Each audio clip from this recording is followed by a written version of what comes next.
AITA 4, letting my stepdaughter almost drown when her mom dropped her off without warning.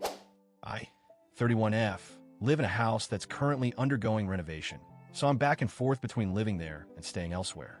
It's my home, and I usually live alone when I'm there. My husband, 35M, has a daughter, 5F, from a previous relationship.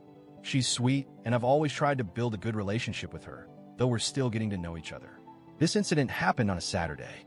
I had just come back to the house around 6 p.m. My husband called to say he was stuck at work and asked if it was okay if his ex dropped off his daughter at our place, since he couldn't pick her up. I said sure, no problem. I was expecting them to arrive soon, so I just chilled in the living room and turned on the TV. By 8 p.m., I hadn't heard anything. No knock, no doorbell, no text. I just assumed they were running late or plans had changed. That's when my dog started barking and ran to the window facing the backyard. I got up to check and noticed the pool water was rippling in a weird way.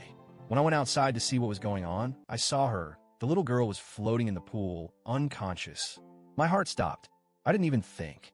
I jumped in, pulled her out, and saw that she wasn't breathing. I started doing CPR and called the ambulance while trying to revive her. It was the most terrifying moment of my life. Thankfully, the ambulance arrived in about 10 minutes, and they were able to resuscitate her. She was taken to the hospital, and by some miracle, she made a full recovery. But that's where the chaos really started. Apparently, her mom had dropped her off without knocking, without texting or calling, and just left her in front of the house. A house her daughter had never even been to before. I had no idea she was there. None.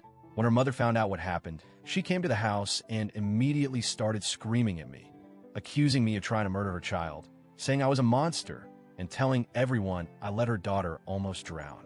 I tried to explain that I had no idea she'd been dropped off, but she didn't care. She told me she was going to hold me underwater, so I know how it feels. And she spit in my face. The police had to come and physically hold her back because she kept trying to lunge at me. My husband arrived around then and tried to calm her down, but it was already a full-blown scene. She was screaming in front of the neighbors, saying I left a 5-year-old alone by the pool, which, again, I didn't even know she was here. After that night, I started getting calls from her family. Her dad, her sister, even people I didn't know, yelling at me, accusing me of being a danger to the child, threatening to take legal action, and saying things like you shouldn't be allowed around kids. They completely believed her version of the story, that I was home, saw the girl arrive, and just let her wander into the backyard and nearly drown. Even people I considered mutual friends started pulling away, assuming I was guilty. All of this despite the fact that I was the one who found her. I pulled her out of the water. I called the ambulance. I performed CPR. If I hadn't gotten up when the dog barked, she probably would have died. Still, I couldn't help but feel guilty. I started asking myself, did I screw up? The backyard has a gate, and it's usually locked, but I'd left it unlocked that day because of the renovation work. I hadn't expected any visitors, let alone an unsupervised child being dropped off without warning. I started blaming myself. What if I gone to check the front door, just in case? What if I had double-checked the gate? But I also realized how unreasonable it was to expect me to just know a 5-year-old had been left alone outside. Who does that? After a few days, I stopped beating myself up and started getting angry. I made a mistake with the gate.